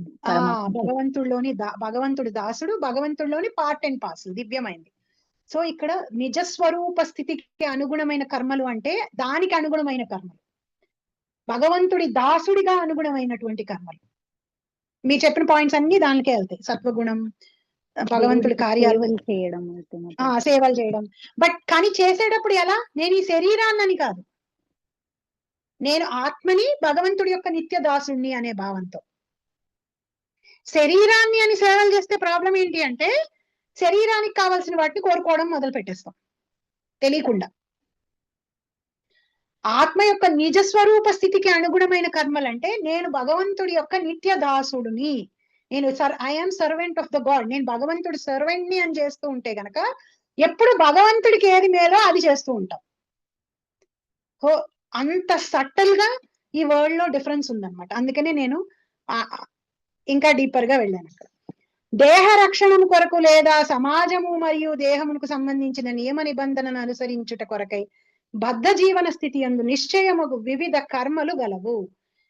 ఎప్పుడైతే ఆత్మ యొక్క నిజస్వరూపం అయినటువంటి నిజస్వరూపానికి దగ్గరగా ఉండేటువంటి కర్మలు చెయ్యమో మిగతా కర్మలన్నీ దేహానికి సంబంధించినవి. ఎప్పుడైతే దేహానికి సంబంధించి చేస్తామో అవి మనల్ని బంధించేస్తాయి. అవి మంచి పనులైనప్పటికీ కూడా మనల్ని బంధించేసి మనం ఇంకో జన్మ తీసుకునేటట్టుగా మనల్ని ఫోర్స్ చేస్తాయి. సో ఎప్పుడు చేస్తున్నా కానీ నేను చేస్తున్నాను అన్నట్టు చేయకూడదు. భగవంతుడి దాసుడనైనట్టు నేను భగవంతుడి ప్రీతి కోసం చేస్తున్నాను, ఈ భావం ఎప్పుడైతే ఉంటుందో అప్పుడు అది కృష్ణార్పణమస్తు అయ్యి ఆ కర్మ మనల్ని బంధించదు. అలా కాకుండా నేను దానం చేస్తున్నాను, నేను వండుతున్నాను, నేను మాల కడుతున్నాను, నేను క్లాస్ చెప్తున్నాను, నేను క్లాస్ వింటున్నాను అనే ఆ నేనును పట్టుకుంటే దేహానికి సంబంధించిన నేనును పట్టుకునే ప్రాబ్లం ఉండి అది పుణ్యకర్మలోకి వెళ్ళిపోతుంది. పుణ్యకర్మలోకి వెళ్ళిపోతే మనం మళ్ళీ శరీరం తీసుకోవాల్సిన అవసరం వస్తుంది. చేస్తున్న ప్రతిసారి హంబల్ గా సట్టల్ గా నా పొజిషన్ ఏంటి అంటే నేను భగవంతుడి యొక్క సర్వెంట్ ని. మన ఎవ్వరికి సర్వెంట్ అనే ఫీలింగ్ అసలు రానే రాదు. ఎందుకంటే మనందరం బై కృష్ణాస్ మర్సీ కొంచెం ఒక ఎలివేటెడ్ సిచ్యువేషన్స్ లో ఉన్నాం కాబట్టి ఎప్పుడు ఆ ఒకళ్ళ కింద అట్లా మనం పనిచేసి ఎరగం కాబట్టి ఆ ఫీలింగ్ ఏంటి అనేది ఎక్స్పీరియన్స్ చేయడము, ఆ ఫీలింగ్ లో ఉండడం మనకి తెలియనటువంటి విషయం. కానీ భగవంతుడి విషయంతో చూసుకుంటే గనక మనం ఎప్పుడు భగవంతుడి యొక్క నిత్య దాసులం, భగవంతుడిలోని పార్ట్ అండ్ పార్సల్స్, ఆయనలోని అంశలం, ఆయన కోసం తయారు చేయబడినటువంటి వాళ్ళం. మనం ఎప్పుడైతే ఆయనతోటి కూడబడతామో మనకి ఆనందం ఆటోమేటిక్ గా వచ్చేస్తుంది. అవియే బద్ధ జీవన కర్మలను. ఇవి కాకుండా తన ఆధ్యాత్మిక స్వభావమునకు సంపూర్ణముగా ఎరిగి కృష్ణ చైతన్యమునందు లేక భగవానుని భక్తియుక్త సేవ యందు నెలకొనినట్టి జీవునికి గల కార్యకలాపములు ఆధ్యాత్మికలు అనబడును. ఇప్పుడు పవిత్ర మాతాజీ నేను చెప్పిన లైన్ ఇదే. ఎప్పుడైతే మన ఆధ్యాత్మిక స్వభావంని ఎరిగి ఉంటామో ఎప్పుడు సేవ చేస్తున్నా కానీ నాకున్న ఒక్కటే ఒక్క డెసిగ్నేషన్ ఏమిటి, అర్హత ఏమిటి, క్వాలిఫికేషన్ ఏమిటి, పొజిషన్ ఏంటి అంటే నేను భగవంతుడి సర్వెంట్ని. ఆ ఆ ఆ ఇంటెన్షన్ తోటి మనం చేస్తుంటే ఆధ్యాత్మిక స్వభావంతో చేస్తున్నట్టు, అది కృష్ణ చైతన్యంతో చేస్తున్నట్టు, భగవానుడికి చేసిన సేవ కాబట్టి అది మనల్ని ఏ విధంగా బంధించదు. అట్టి కర్మలు అతని నిజస్థితి యందు చేయబడును కావున అవి సాంకేతికముగా భక్తియుక్త సేవలు అనబడును. కనుక బద్ధ స్థితి యందున్నప్పుడు భక్తియుక్త సేవ మరియు దేహమునకు సంబంధించిన బద్ధ కర్మలు రెండును సమాంతరములుగా కొనసాగుచుండును. అయినను కొన్ని మార్లు అట్టి ఈ కార్యక్రమాలు పరస్పర విరుద్ధములగుచుండును. ఈ విషయమున భక్తుడు సాధ్యమైనంత వరకు తన భక్తికి మరియు సహజ స్థితికి ఆటంకము కలిగించుచు దీనిని చేయకుండా అత్యంత జాగరూకుడై ఉండవలెను. ఎంత ఎక్కువగా మెటీరియల్ గా ఇన్వాల్వ్ అవుతూ ఉంటామో అంత ఎక్కువగా స్పిరిచువల్ గా దూరం అయిపోతాం. అసలు దాంట్లో వేరే లాజికే లేదండి. నేను రెండు బ్యాలెన్స్ చేసేసుకుంటాను, రెండింటిని మెయింటైన్ చేసేస్తాను అంటే అది అసలు జరగదని చెప్పి భగవద్గీతలో భగవంతుడు చెప్తున్నాడు. ఎందుకంటే ఇప్పుడు మీరు ఎవరినైతే రెగ్యులర్ గా చూస్తుంటారో, ఎవరి గురించి అయితే రెగ్యులర్ గా వింటూ ఉంటారో, సపోజ్ ఇప్పుడు చూడండి, అన్ఫార్చునేట్లీ ఆర్ ఫార్చునేట్లీ న్యూస్ ఇప్పుడు అలాగే చేస్తుంది మనకి. ఇంతకు ముందు మనకు అసలు తెలియకపోవచ్చు, అంటే ఒక చోట ఇలాంటి క్రైమ్స్ కూడా జరుగుతాయేమో అనే విషయం మనకి తెలియకపోవచ్చు. సో మనం ఒకసారి న్యూస్ లో విని దాన్నే పదే పదే విని ఒక 15-20 రోజుల పాటు దాని మీదే ఫోకస్ చేస్తూ ఉన్నాం అనుకోండి, మనలో తెలియకుండా భయం వచ్చేస్తుంది. భయం వచ్చేసి మనం ఎప్పుడైనా అలాంటి సిచ్యువేషన్స్ కి వెళ్ళాలంటే అమ్మో వెళ్ళొద్దులే, ఇప్పుడు ఎందుకు, ఎటు నుంచి ఏదొచ్చి ఏ భయం వచ్చి ఎటు నుంచి వచ్చి ఏదొచ్చి ఏం చేసేస్తుందో అని మనకి ఆ భయం ఏర్పడిపోతుంది. అంటే ఏదైతే మనం కాన్స్టెంట్ గా చూస్తూ ఉంటామో వింటూ ఉంటామో అన్నోయింగ్ గా ఆ విషయాలకి ఎక్కువ అటాచ్మెంట్ పెరిగిపోతూ ఉంటుంది మనకి. సో నేను మెటీరియల్ గా వెళ్ళి ఒక 4-5 రోజుల పాటు మీరు మెటీరియల్ ఓరియంటెడ్ పీపుల్ తో వెళ్ళి కూర్చొని రండి.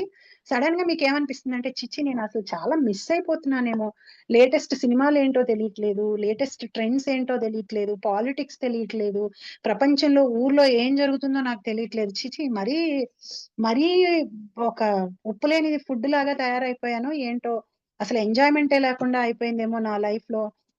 పోన్లే ఇప్పుడు మరి నేను 4 గంటలు జపం చేస్తున్నాను కదా, ఒక 3 గంటలు తగ్గించేసుకుని 3 గంటలకు తగ్గించి 1 గంట ప్రపంచం ఎలా ఉంది, ఎక్కడికి వెళ్ళింది, ఎంతవరకు వెళ్ళిందో తెలుసుకుందాం, నేను కూడా ప్రపంచంలోనే బతుకుతున్నాను కదా అనే ఒక కోరిక మనకు వచ్చేస్తుంది. అప్పుడు వరకు మనకి బహుశా ఒక వస్తువు అవసరం తెలియకపోవచ్చు, కావాలని అనిపించకపోవచ్చు. 10 మంది ఆ వస్తువు ఉన్న వాళ్ళ పక్కన వెళ్ళి మనం కూర్చున్నాం, వాళ్ళు దాని గురించే మాట్లాడుతున్నారు అనుకోండి, తెలియకుండా ఇంటికి వచ్చిన తర్వాత మీకు కూడా ఆ వస్తువు కావాలనిపిస్తూ ఉంటుంది. సో మెటీరియల్ గా ఎంత మన అసోసియేషన్ అటువైపుకి వెళ్తూ ఉంటామో ఇటువైపు దూరంగా వెళ్తాం. సో ఎప్పుడు కూడా ఆధ్యాత్మిక మార్గంలో ఎదగాలని అనుకునే వాళ్ళు అవసరానికి మించిన మెటీరియల్ థింగ్స్ తోటి ఇన్వాల్వ్ అవ్వకుండా ఉంటే అప్పుడు ఆ మెటీరియల్ థింగ్స్ మనకి అడ్డు కాకుండా ఉంటాయి, లేని పక్షంలో అవి మనకి అడ్డవుతూ ఉంటాయి. కృష్ణ చైతన్యము అనుభవపు పురోగతి పైననే తన కర్మల పరిపూర్ణత్వము ఆధారపడి ఉండునని అతడు ఎరుగును. అయినను కొన్ని మార్లు అట్టి వ్యక్తి సంఘము లేదా చట్టరీత్యా మిక్కిలి హేయముగా కనిపించు ఏదైనా కార్యమును చేసినట్లుగా కనిపించవచ్చును.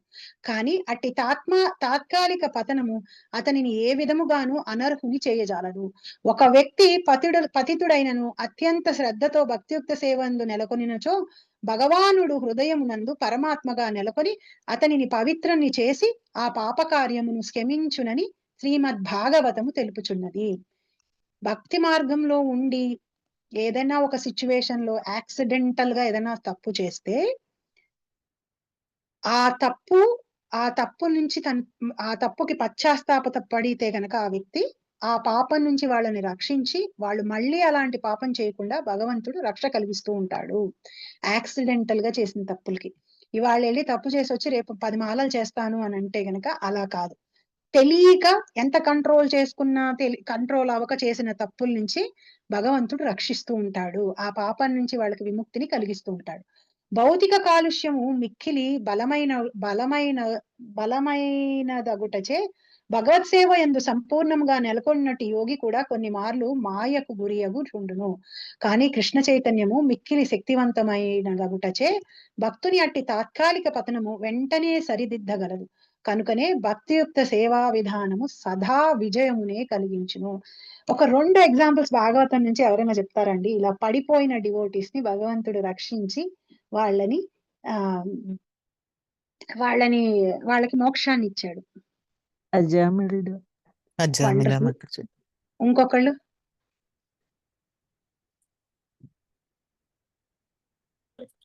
ఆ,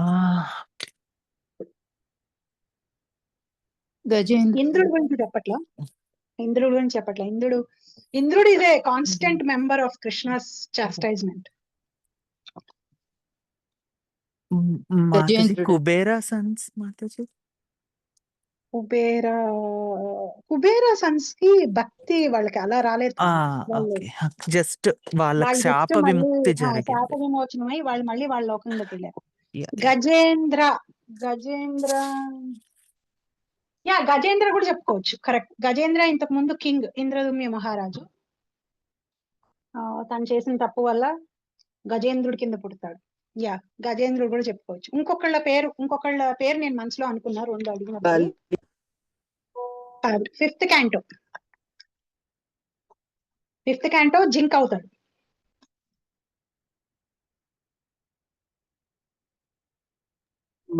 గజభరతుడు భరత భరతుడు భరత మహారాజు గొప్ప భక్తుడు. 10 మంది కొడుకుల్ని, రాజ్యం, భార్య అందరినీ వదిలిపెట్టేసి అడవికి వెళ్ళి కూర్చుంటాడు తపస్సు చేసి మోక్షం పొందాలని. లాస్ట్ మినిట్ లో ఏం చేస్తాడు, జింకని పట్టుకుని ఆ ముందు వరకు జింకతో ప్రేమను పెంచుకోవడానికి ముందు వరకు భగవంతుడు తప్పితే వేరే వాళ్ళు లేరు ఆయన ఆలోచనలో. ఎప్పుడైతే జింకతో ప్రేమను పెంచేసుకుంటాడో, జింకని పెంచడం మొదలుపెట్టి జింక మీద ప్రేమ పెంచుకుంటాడో, సంధ్యావందనం చేస్తున్నా జింకే గుర్తుకొస్తుంది, ఏ హోమం చేస్తున్నా జింకే, నామం చెప్తున్నా జింకే గుర్తుకొస్తూ ఉంటుంది. జింకగా చచ్చిపోతాడు. చచ్చిపోయినా కానీ భగవంతుడు ఆ శరీరంలో ఆ థాట్ ని పెట్టి ఉంచుతాడు, నువ్వు పూర్వం తప్పు చేశావని. సో జింకగా పుట్టినప్పుడు ఏం చేస్తాడు, ఎవరితోటి ఎక్కువ అటాచ్మెంట్ పెట్టుకోడు. సో జింక తర్వాతి జన్మ జడభరతుడి కింద పుడతాడు. జడభరతుడి కింద పుట్టినప్పుడు కూడా అసలు ఎవరితోటి, తన అన్నలతో గాని ఆ తండ్రితో గాని ఎవరితోటి అటాచ్మెంట్ పెంచుకోకుండా మోక్షాన్ని పొందుతాడు. అంటే పడిపోవడం అంటే మోక్షానికి వెళ్ళిపోవాల్సిన భరతుడు ఇంకో 2 జన్మలు తీసుకోవాల్సి వచ్చింది లాస్ట్ మినిట్ లో జింకతో ఆప్యాయాన్ని పెంచుకోవడం వల్ల. సో ఇప్పుడు చెప్పండి, మనకి భౌతికమైన సంబంధాలు తగ్గిపోతూ ఉంటే, భక్తి మార్గంలో ఉంటే మనం సంతోషిస్తామా, బాధపడతామా? మనం సంతోషించు. హ్యాపీగా ఫీల్ అవ్వాలి కదా. ఒక అటాచ్మెంట్ తగ్గింది, ఒకదానికి నన్ను పుల్ చేసే ఇది తగ్గింది, సో నేను భగవంతుడి మీద పెట్టుకుంటాను అని. సో భగవంతుడు కూడా ఏం చేస్తాడంటే, తన భక్తిలో బాగా ప్రోగ్రెస్ అవుతున్న వాళ్ళని, వాళ్ళు ఆ స్టేజ్కి వచ్చారు అని అన్నప్పుడు కంప్లీట్ గా ఆయన మీదే డిపెండ్ అయ్యేటట్టుగా వాళ్ళకి సిచ్యువేషన్స్ ని, సర్కమ్స్టాన్సెస్ ని కూడా క్రియేట్ చేస్తూ ఉంటాడు. అది ఆ భక్తులకి అర్థం అవుతుంది, వాళ్ళు అలాగే షెల్టర్ కూడా తీసుకుంటారు అనమాట. సో అందుకని పడిపోయినప్పటికీ కూడా అజామిలుడు అయితే అసలు, అజామిలుడు స్టోరీ అయితే అసలు ఎంత ఎష్యూరెన్స్ ఇస్తుందంటే మనకి. అజామిలుడు 6th క్యాంటో ఇప్పుడు 4:30కి, చాలా మందికి కాల్ గురించి తెలియదు అనుకుంటా. 4:30 భాగవతం రీడింగ్ కాల్ కొన్ని సంవత్సరాల నుంచి జరుగుతుంది. సో ఇప్పుడు నెక్స్ట్ టుమారో నుంచి వాళ్ళు 6th క్యాంటో మొదలెట్టబడుతున్నారు. సో ఫస్ట్ 3 చాప్టర్స్ అజామిలుడు స్టోరీ. అజామిలుడు స్టోరీ అయితే నాకు ఎప్పుడు ఎలా అనిపిస్తుంది అంటే, ఇంత కరుణామయుడా భగవంతుడు అనిపిస్తుంది. బ్రాహ్మణుడు కుటుంబంలో పుట్టి పెళ్లి చేసుకుని నిత్యం భగవంతుడికి సేవ చేస్తున్నటువంటి వాడు చూడకూడని విషయాన్ని చూస్తాడు. ఒక వేశ్య తన ప్రియుడితోటి ఉండడాన్ని చూసి ఆ వేశ్య మీద అటాచ్మెంట్ పెంచుకొని ఆవిడతో కలిసి కొన్ని వేల సంవత్సరాల పాటు బతికి బోల్డు మంది పిల్లల్ని కని ఆవిడ్ని పోషించడం కోసం దొంగతనాలు, చెయ్యకూడని పనులు అన్ని చేసి తన భార్యనే ఆ ఇంట్లో దాసిగా చేసి ఇన్ని చేస్తాడు. కానీ ఇంతకు ముందు చేసిన భక్తి అంతా పోక తన ఆఖరి కుమారుడికి 80 ఏళ్ళు వచ్చిన తర్వాత పుట్టినటువంటి కొడుకుకి నారాయణ అని పేరు పెట్టి వాడి మీద ప్రేమ పెంచుకొని నారాయణ నారాయణ నారాయణ నారాయణ నారాయణ అని పిలుస్తూ చనిపోయే ముందు ఆ పిల్లాన్ని పిలుస్తాడు నారాయణ అని. కానీ విష్ణు భటులు వచ్చి ఆయనకు ఇంకొక ఛాన్స్ ఇస్తారు, తెలుసుకొని మోక్షాన్ని పొందుతాడు. ఇప్పుడు మన పిల్లలకి మనం పెట్టిన పేర్లు దేవుడి పేర్లు అయితే మనం ముద్దు పేర్లు పెట్టడం మానేసి, పిలవడం మానేసి పూర్తి పేర్లతో వాళ్ళని పిలుస్తే గనక అన్నోయింగ్లీ అయినా మనం వాళ్ళ పేర్లు పిలుచుకుంటూ వాళ్ళని గనక, వాళ్ళతో కనుక మనకు అటాచ్మెంట్ ఉంటే, వాళ్ళ పేర్లని మనం పిలుచుకుంటూ ఉన్నాము అంటే మనం రక్షించబడతాం. ఒకవేళ లేని పక్షంలో మనం అలవాటు చేసుకున్నామంటే కృష్ణ, నారాయణ, రామచంద్ర అని అనుకోవడం, ప్రతిదానికి మనం అలా అనుకోవడం చేశామంటే గనక మనకు అది సెకండ్ నేచర్ అయిపోతుంది. మనం కావాలని చేయకుండానే అయిపోయి బాధ వచ్చినప్పుడు నారాయణ అని, సుఖం వచ్చినప్పుడు నారాయణ అని, కృష్ణ కృష్ణ కృష్ణ అని మనం అంటూ ఉన్నామంటే మనం తెలియకుండా మనము తరించిపోతాం, మన చుట్టూ ఉన్న వాళ్ళు తరిచిపోతారు. నాకు స్మిత ఎప్పుడు చెప్తుంటుంది, నువ్వు నీతో వచ్చి నేను ఒక 2-3 అవర్స్ ఉన్నానంటే శ్రీనిధి డాన్స్ కోసం నేను వెళ్తూ ఉంటాను. శ్రీనిధి ఎక్కువ డాన్స్ ప్రోగ్రామ్స్ లాంగర్ గా ఉంటుంటాయి కాబట్టి వాళ్ళు వేసేవి అక్కడే ఉంటాను కాబట్టి, అప్పుడు నువ్వు వచ్చావంటే నాకు కృష్ణ కనీసం నేను ఒక 50 times అయినా వింటాను ఇవాళ రోజు మొత్తం మీద అని ఆవిడ అంటూ ఉంటారు అనమాట. సో అది మనకి తెలియకుండా మన నేచర్ అయిపోతుంది. సో అది నాకు అది ఆటోమేటిక్ గా పుట్టుకతో వచ్చిన లక్షణం కాదు. అజామిలుడు స్టోరీ విన్న తర్వాత నా పిల్లల పేర్లన్నీ దేవుడి పేర్లే అయినప్పటికీ కూడా నేను ఆ పేరు అలవాటు చేసుకున్నాను. నారాయణ, కృష్ణ, రామచంద్ర అని అనడం నేను అలవాటు చేసుకుని ఇప్పుడు అలవోకగా రావడం అలవాటు అయిన తర్వాత వస్తుంది. ఇవన్నీ చాలా కష్టం అండి, దేవుడి పేర్లు నలుగురిలో ఉంటే మనం మాట్లాడామంటే రిలీజియస్ ఇదైపోతుంది అని కొంతమంది రీజన్స్ చెప్తారు. వేరే పదాలు మాట్లాడతారు కదండి, ఆ వేరే పదాలు ఏమన్నా పవిత్రమైన పదాలా?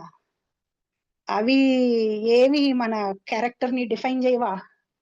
ఎవరైనా దేవుడి పేర్లు చెప్తే వాళ్ళు ఇమీడియట్ గా ఏదో వెనకపడిన వాళ్ళు అయిపోతారా?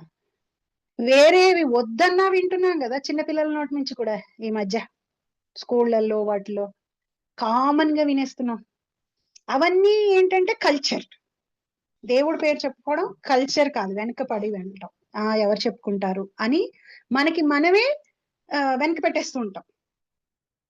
పెట్టేసి సడన్ గా రమ్మంటే బాధలో చనిపోయేటప్పుడు 1000 తేళ్లు కలిపి కుడుతుంటే ఎంత బాధ ఉంటుందో అంత బాధ ఉంటుంట. అంత బాధలో ముందు నుంచి అలవాటు లేకపోతే భగవంతుడి నామం ఎలా వస్తుంది? రానే రాదు. ఏదైతే చెత్తవన్నీ మనం అంటూ ఉంటామో, అన్కల్చర్డ్ వర్డ్స్ ఏవైతే మనం మాట్లాడుతూ ఉంటామో అవే వస్తాయి. అవి వస్తే మనం అవే అయిపోతాం. అదే కదా 8th చాప్టర్ చెప్తోంది. సో ఇక్కడ అజామిలుడిని, భరతుడిని, గజేంద్రుడిని ఇలా ఎంతో మంది భక్తుల్ని ఆయన ఆ టైంకి వాళ్ళకి రక్షణ కలిగించాడు.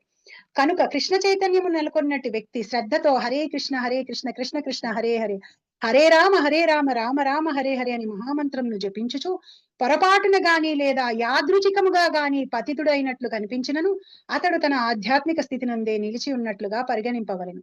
కనుకనే సాధురేవ అని నొక్కి చెప్పబడినది. ఈ పాయింట్ ని గనుక మనం అలవాటు చేసుకున్నామంటే మనిషిని చూసేటప్పుడు వాళ్ళ యొక్క భక్తిని చూసి వాళ్ళని ఎప్పుడు మనం ఆ భక్తితోటి గనక వాళ్ళతోటి అసోసియేట్ అయ్యాము అంటే వాళ్ళలో ఉన్న ఎటువంటి చెడు లక్షణం కూడా మనల్ని డిమోటివేట్ చెయ్యదు.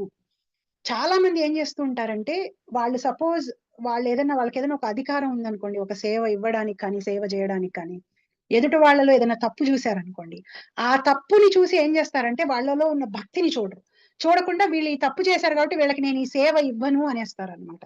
అది చాలా తప్పు. వాళ్ళు ఎంత చెడ్డవాళ్ళైనా వాళ్ళకి భక్తి కనుక ఉంటే భగవంతుడి పట్ల, ఆ భక్తిని చూసి వాళ్ళు కనుక వచ్చి సేవ ఇవ్వండి మాకు అని అడిగితే మనం వాళ్ళకి సేవ ఇవ్వాలి. ఈ రెండింటిని సపరేటెడ్ గా చూడమని భగవంతుడు చెప్తున్నాడు. ఈ శ్లోకం అర్థం అదే. ఈ రెండింటిని క్లబ్ చేసి ఆ మనిషి క్యారెక్టర్ ని నువ్వు డిఫైన్ చెయ్యొద్దు. ఎవ్వరు పర్ఫెక్ట్ బీయింగ్స్ ఉండరు. భక్తి గనక సిన్సియర్ గా ఉంటే వాళ్ళలో, వాళ్ళు ఎంతటి చెడ్డవాళ్ళైనా, నీకు అన్యాయం చేసిన వాళ్ళైనా, నిన్ను మాట్లాడిన వాళ్ళైనా, నిన్ను అవమానపరిచిన వాళ్ళైనా సరే, వాళ్ళొచ్చి నేను ఈ సేవ చేస్తాను అని నువ్వు సేవ ఇచ్చే స్థితిలో కనుకుంటే వాళ్ళకి సేవ ఇచ్చేయడమే. అదే భగవంతుణ్ణి సెంటర్ గా పెట్టుకుని బతకటానికి నిదర్శనం. ఇది చాలా చాలా ఇంపార్టెంట్ అండి. అలా చేసి చూడండి, మీ సపోర్ట్ కి భగవంతుడు వస్తాడు. నా లైఫ్ లో ఒక 18 years నుంచి నేను ఎక్స్పీరియన్స్ చేసింది ఇది. Keeping Krishna in centre. నన్ను ఎన్ని మాటలైనా అనివ్వండి, నా గురించి వెనకాల ఏమైనా చెప్పనివ్వండి, నా మొహం మీదైనా చెప్పనివ్వండి, నేను అస్సలు పట్టించుకోను. వాళ్ళకి కనుక భక్తి ఉంటే వాళ్ళు కనుక చేయడానికి వచ్చి మేము ఈ సేవ చేస్తాము అంటే నేను చేయడానికే సపోర్ట్ చేస్తాను. ఎందుకంటే భగవంతుడికి భక్తులకి మధ్యలో అసలు అడ్డు వెళ్ళకూడదు. మనం వీఆర్ నాట్ జడ్జెస్. భగవంతుడే వాళ్ళని జడ్జ్ అయినప్పుడు మనం ఎవరు వాళ్ళని జడ్జ్ చేయడానికి? సో మనం ఏ రోజు ఆ జడ్జిమెంటల్ పొజిషన్ లోకి వెళ్ళి జడ్జిలై కూర్చున్నావా మనం పడిపోతాం. సో వెరీ కేర్ఫుల్ గా ఉండాలన్నమాట. యాదృచ్ఛికంగా పతనం చెందిన భక్తుని నిందింపరాదు. కనుక ఈ పదము అభక్తులైన వారికి హెచ్చరిక వంటిది. ఇది వార్నింగ్ అని చెప్తున్నారు ప్రభుపాద. నిందించడం, మాట అనడం వాళ్ళని, అది వార్నింగ్. అనగా భక్తుడు యాదృచ్ఛికంగా పతనం చెందినను సాధువుగానే పరిగణింపబడను. మంతవ్య అను పదము ఈ విషయమును మరింత శక్తివంతమైనది. ఎవరైనను ఈ ఆదేశమును అనుసరింపక యాదృచ్ఛిక పతనమును భక్తుని నిందించినచో వారు దేవాది దేవుని ఆజ్ఞను ఉల్లంఘించిన వారగుదురు. ఎప్పుడైతే మనం వాళ్ళు యాక్సిడెంటల్ గా చేసిన మిస్టేక్స్ ని మనం ఇగ్నోర్ చేయకుండా దాన్ని పెద్దది చేసి గాసిప్ చేస్తామో మనం భగవంతుడి ఆజ్ఞని పాటించిన వాళ్ళం అయ్యి మనం శిక్షకు అర్హులు అవుతాం. ఎంత కేర్ఫుల్ గా గాసిపింగ్ మన భక్తిలతా బీజని మనం నాశనం చేసుకోవడానికి మనమే నిప్పు పెట్టుకుంటున్నట్టు అన్నమాట. వేరే ఎవరు బయట నుంచి వచ్చి నిప్పు పెట్టక్కర్లేదు మన చెట్టుకి. మనమే ఎప్పుడైతే గాసిప్ చేసి ఎదుట వాళ్ళ చెడు లక్షణాలని భూతద్దంలో చూసి గ్లోరిఫై చేసి మాట్లాడతామో అప్పుడు మనం ఇంకోటి కూడా గమనించాల్సింది ఏంటంటే ఆ చెడుతో ఎక్కువగా అసోసియేట్ అవుతోంది మనం, వాళ్ళు కూడా కాదు. వాళ్ళు ఒకసారి చేసి వదిలిపెట్టేస్తారేమో ఆ తప్పు, మనం దాన్ని 10 మందికి చెప్పి 10 సార్లు అసోసియేట్ అయ్యాం ఆ చెడుతోటి. సో మనం మన భక్తిలత బీజానికి నిప్పు పెట్టుకునే వాళ్ళం అయిపోతాం. భక్తియుక్త సేవ ఎందు నెలకొని ఉండుటయే భక్తుని ఏకైక యోగ్యత కావలెను. ఎవరినైనా నేను భక్తుడు అని ఎప్పుడు అంటాం? వాళ్ళు భక్తియుక్త సేవ చేస్తుంటే వాళ్ళు భక్తులు అంతే. వాళ్ళు ఎంత వేరే అబామినబుల్ పనులు చేయండి, నేను కాదు జడ్జిని, వాళ్ళకి భగవంతుడు జడ్జి. వాళ్ళని కరెక్ట్ చేయాల్సింది, వాళ్ళని ఫిక్స్ చేయాల్సింది భగవంతుడు చూసుకుంటాడు, నేను కాదు. నాకు ఆ పొజిషన్, నాకు ఆ అర్హత నాకు ఇవ్వలేదు భగవంతుడు, ఆయన నేను చూసుకుంటా అంటున్నాడు. భక్తి చేస్తున్నారు ఎవరైనా, వాళ్ళు భక్తులు, వేరే డెఫినేషన్స్ ఏమీ లేదు. సంపూర్ణంగా భగవానుని భక్తియుక్త సేవ యందు నెలకొనిన వాడు కొన్ని మార్లు హేయ కార్యములను చేయనట్లుగా గోచరించును. అకార్యములను కుందేటి గుర్తు వలె కనిపించు చంద్రుని యందలి మచ్చలుగా మాత్రమే పరిగణింపవలెను. ఆ మచ్చలు వెన్నెలని ప్రసరించుటలో ఎట్టి అవరోధములు కాజాలు. అట్లే భక్తుడు తను సాధువర్తనము నుండి యాదృచ్ఛిక పథమునందుట అతనిని పాపిగా చేయజాలదు. దీని బట్టి దివ్యమైన భక్తియుక్త సేవందు నెలకొనినట్టి భక్తుడు ఎట్టి హేయ కార్యములైనను చేయవచ్చునని ఎవ్వరునూ తప్పుగా అర్థం చేసుకొనరాదు. భౌతిక కల్మషము బలవత్కరమైన శక్తి కారణముగా కలుగు యాదృచ్ఛిక పతనము, యాక్సిడెంటల్ మిస్టేక్స్ జరిగినప్పుడు దాన్ని మనం గ్లోరిఫై చేయకూడదు, దాన్ని మనం గాసిప్ చేయకూడదు. అలా అని ఇక్కడ ఈ శ్లోకాన్ని పట్టుకొని నేను ఇవాళ తప్పు చేస్తాను, రేపు నామని చెప్పుకుంటాను, భక్తిగా ఉంటాను అని కాదు. వాస్తవమునకు భక్తియుక్త సేవ అనున్నది దాదాపు మాయపై యుద్ధమును ప్రకటించుటయే అగును. మానవుడు మాయాశక్తితో యుద్ధము చేయగలిగినంత శక్తిమంతుడు కానంత వరకు ప్రమాదవశాత్తు భక్తులు పతనములకు గురి కావాల్సి వచ్చును. మన సాధన మాయకు ఎదురుగా నిలబడగలిగే అంత పెద్దగా ఎదగనంత వరకు మనం పడిపోతూనే ఉంటాం, మనం తప్పులు చేస్తూనే ఉంటాం, మనలో ఉన్న చెడు లక్షణాలు బయటకు వస్తూనే ఉంటాయి. ఎప్పుడైతే మన సాధన ఒక గోడలాగా మాయకి ఎదురుగా వెళ్ళి నిలబడగలుగుతుందో అప్పుడు ఇంకా మనం పడిపోం. సో మనం దానివల్ల ఈ పాయింట్ ని పట్టుకొని మనం దేని మీద ఫోకస్ చేయాలి? నా సాధనని నేను గోడలాగా పెంచుకోవడానికి ప్రయత్నం చేస్తాను, పడిపోయిన ప్రతిసారి ఆ పడిపోయిన దాని మీద నేను ఫోకస్ చేయను, నేను ఎలా నేర్చి నిలబడి మళ్ళీ ముందుకు వెళ్ళిపోతాను అనే దాని మీదే నేను నిలబడతాను. ఒక చుక్క విషం తాగాను కదా అని మొత్తం బాటిల్ విషాన్ని నేను తాగను అనుకొని ముందుకు వెళ్ళిపోవటం గనక మనం చేస్తూ ఉంటే, మన సాధనని మనం స్ట్రాంగ్ చేసుకుంటూ ఉంటే మాయ మనల్ని ఏమీ చెయ్యలేదు. మన సాధన స్ట్రాంగ్ గా లేకుండా మనం మాయ గొప్పగా ఉంది, మాయ స్ట్రాంగ్ గా ఉంది, మాయ నా మీద ఇన్ఫ్లుయెన్స్ చేయడం వల్ల నేను వెళ్ళి పడిపోయాను, దాంట్లో చేయకూడదు అనుకున్నాను కానీ చేసేసాను. చాలా మంది ఎలా అంటుంటారు, ఇది చేయకూడదన్నాను చేసేసానండి, ఇది చేయకూడదు అనుకుంటున్నాను చేసేస్తున్నానని బాధపడుతూ ఉంటారు, కానీ చెయ్యాల్సింది చేయరు. ఎప్పుడైతే సాధన స్ట్రాంగ్ గా ఉందో చెయ్యకూడనివి చేసినప్పుడు కూడా బాధపడాల్సిన అవసరం లేదు, ఎందుకంటే ఈ సాధన స్ట్రాంగ్ గా ప్యారలల్ గా వెళ్తోంది కదా, ఇది దీన్ని దాటేసి స్ట్రాంగ్ చేసేస్తుంది మనల్ని. సో ఎప్పుడైనా మనం సాధన చేయకూడనివి చేస్తుంటే మాత్రం బాధపడాలి. సాధన చేసుకుంటూ వెళ్ళిపోయి చేయకూడనివి చేసినప్పుడు సెల్ఫ్ గిల్ట్ గా ఫీల్ అయ్యి క్షమాపణ అడిగి తప్పును దిద్దుకుంటూ వెళ్ళిపోతే మనం ఎక్కువ గిల్ట్ సర్కిల్లో కూర్చుండిపోవాల్సిన అవసరం లేదు. కనుక ఈ శ్లోకమును ఆధారంగా చేసుకుని పాపము పనులు చేయుచూనే తనను తాను భక్తునిగా భావించుట ఎవ్వరికినీ తగదు. అతడు భక్తియుక్త సేవ ద్వారా తన స్వభావమును మరియు శీలమును వృద్ధిపరచుకొనినచో అతడు ఉత్తమ భక్తుడు కాజలడని అవగాహన చేసుకొనవలెను. సో అది ఈ పాయింట్. ఈ శ్లోకము అతడు శీఘ్రముగానే ధర్మాత్ముడై శాశ్వతమైన శాంతిని పొందును. ఓ కౌంతేయ, నా భక్తుడు ఎన్నడూ నశింపడని ధైర్యముగా ప్రకటింపు. ఈ శ్లోకము తప్పుగా అర్థం చేసుకొనరాదు. దురాచారుడైన వాడు భగవత్ భక్తుడు కాజాలడని 7వ అధ్యాయమున చెప్పబడినది. అట్లే భగవత్ భక్తుడు కాని వానికి ఎట్టి సద్గుణములు ఉండవు. అప్పుడు యాదృచ్ఛికంగా లేక ప్రయత్నపూర్వకంగా పాపము చేయువాడు ఎట్లు శుద్ధ భక్తుడగును? ఇట్టి ప్రశ్న ఇక్కడ ఉదయించుట సహజమే. గీత యందలి 7వ అధ్యాయమున చెప్పబడినట్లు ఎన్నడును భగవానుని భక్తియుక్త సేవను చేయని దురాచారులకు శ్రీమద్ భాగవతమునందు చెప్పబడినట్లు ఎట్టి సద్గుణములు ఉండజాలవు. కాని భక్తుడైన వాడు అట్లు కాక నవవిధ భక్తి మార్గములందు నెలకొని హృదయమునందలి భౌతిక కాలుష్యములన్నిటినీ ప్రక్షాళించుకుని విధానమునందు ఆసక్తుడై ఉండును. కనుక అతని పాపమునల్నియు సహజముగానే నశించిపోవును. భక్తుడు సదా తన హృదయమునందు దేవాని దేవుని స్థిరముగా నిలిపి ఉండుట చేత అతని పాపములన్నీయు సహజముగానే నశించిపోవును. దేవాది దేవుని గూర్చిని నిరంతర స్మరణ అతనిని సహజముగానే పరమ పవిత్రముగా చేయును. ఉన్నత స్థితి నుండి పతనము చెందిన వారైనను తిరిగి పవిత్రులగుటకు కొన్ని కర్మ విధానములు, కొన్ని ప్రాయశ్చిత్త కర్మలను ఆచరింపవలనని వేదములను అనుసరించి కొన్ని నియమములు కలవు. నిరంతరము హృదయమునందు దేవాది దేవుని స్మరించుచుండుట చేత పవిత్రీకరణ విధానము ఇది వరకే భక్తుని హృదయమున నెలకొని ఉన్నందున అది భక్తి యోగము అనకు అన్వయింపదు. కనుకనే హరే కృష్ణ కృష్ణ కృష్ణ హరే హరే హరే రామ రామ రామ హరే హరే అను మహామంత్ర జపకీర్తనలు నిరంతరము కొనసాగింపవలను. ఇది యాదృచ్ఛిక పతనముల నుండి భక్తిని రక్షించును. ఆ విధముగా అతడు సమస్త భౌతిక కాలుష్యముల నుండి సదా విముక్తుడై ఉండగలడు. ఈ శ్లోక కూడా ఎన్నో పాయింట్స్ ని it will bring out.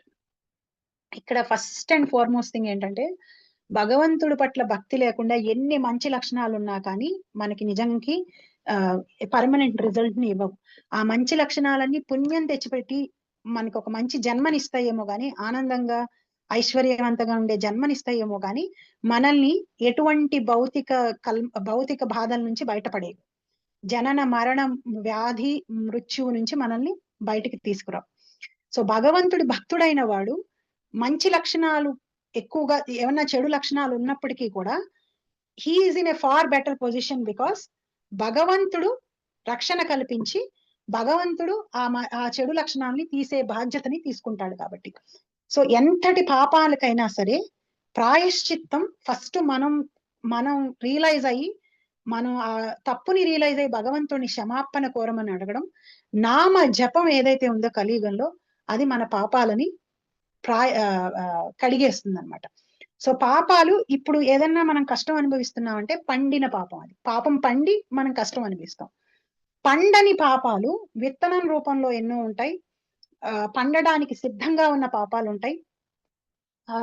So వీటన్నిటిని ఇవేంటో కూడా మనకి తెలియదు, ఎందుకంటే అవి ఇంకా యాక్షన్ లోకి రాలేదు కాబట్టి. విత్తనం రూపంలో ఉన్నవి కూడా ఏంటో మనకి తెలియదు, ఒక్కొక్కసారి తెలుస్తాయి మనకున్న చెడు లక్షణాలు ఏంటో. ఇవి నేను పాపం చేసేటట్టు చేస్తాయని మనకు ఒక ఐడియా ఉంటుంది, కానీ ఏవైతే పండకుండా ఫ్రుక్టిఫై అవ్వకుండా ఉన్న పాపాలు ఉన్నాయి చూసారా, అవి ఏంటో కూడా మనకి తెలియదు, ఎందుకంటే ఆ జ్ఞానం మనకి లేదు. అవి వచ్చి మన ఒంటి మీద పడి మనం అనుభవిస్తున్నప్పుడే మనకి తెలుస్తుంది ఆ పాపాలు ఏంటి అని. సో ప్రారబ్ధ కర్మ అంటే ఏంటంటే అనుభవిస్తున్నటువంటి పాపం గాని పుణ్యం గాని ప్రారబ్ధ కర్మ అంటే ఏంటంటే పండిపోయింది అనమాట, పండిపోయి యాక్షన్ లోకి వచ్చేసింది. సో ఈ యాక్షన్ లోకి వచ్చిన కర్మ పోవడం చాలా కష్టం. సో మనం ఎప్పుడైతే నామజపం చేస్తూ ఉంటామో ఫస్ట్ రూట్ మన పండడానికి సిద్ధంగా ఉన్న కర్మలు పోతాయి, ఆ తర్వాత రూట్ లో ఉన్న పాపపు ఆలోచనలన్నీ పోతాయి, ఆ తర్వాత ప్రారబ్ధ కర్మ పోతుంది. అందుకని మనకి ఎలా అనిపిస్తుందంటే నేను నామం చెప్పుకుంటున్నాను కానీ అది వర్కౌట్ అవటం లేదు అని మనకు అనిపిస్తూ ఉంటుంది, ఎందుకంటే ఇప్పుడు పడుతున్న కష్టం పోవట్లేదు కాబట్టి. సో ఆల్రెడీ ఫ్రుక్టిఫై మెచ్యూర్ అయి యాక్షన్ లోకి వచ్చిన కర్మ ఇప్పుడు పోదు. ఇప్పుడు సపోజ్ ఎవరైనా సుఖం అనుభవిస్తున్నారు అనుకోండి, వాళ్ళు ఏదైనా తప్పు చేసినా కానీ ఇమీడియట్ గా వాళ్ళకి పాపం వెంటనే వచ్చేది. అందువల్లే చాలా మంది ఏమనుకుంటాం, వీళ్ళు పాపాలు చేస్తున్నారు కదా బానే బతుకుతున్నారే, వీళ్ళు వెంటనే దొరకట్లేదు, వీళ్ళకి ఇబ్బంది కలగట్లేదు అనుకుంటాం, ఎందుకంటే ప్రారంధంలోకి వచ్చేసిన కర్మ మారడం కొంచెం టైం పడుతుంది అనమాట.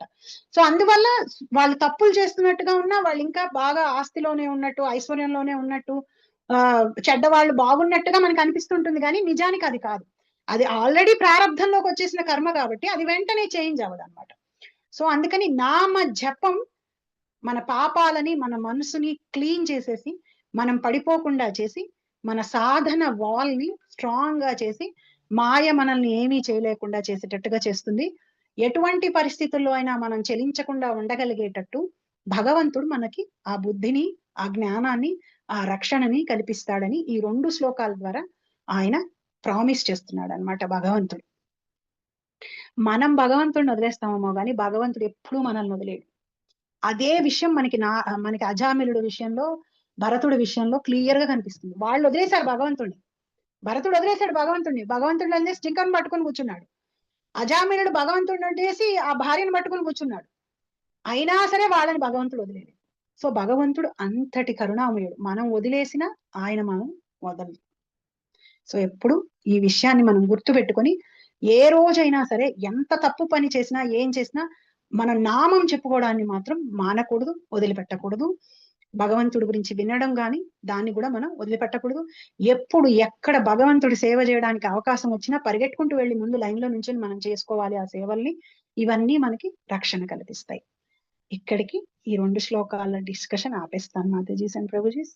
ఎవరికన్నా ఏమన్నా క్వశ్చన్స్ కానీ కామెంట్స్ కానీ ఉంటే ప్లీజ్.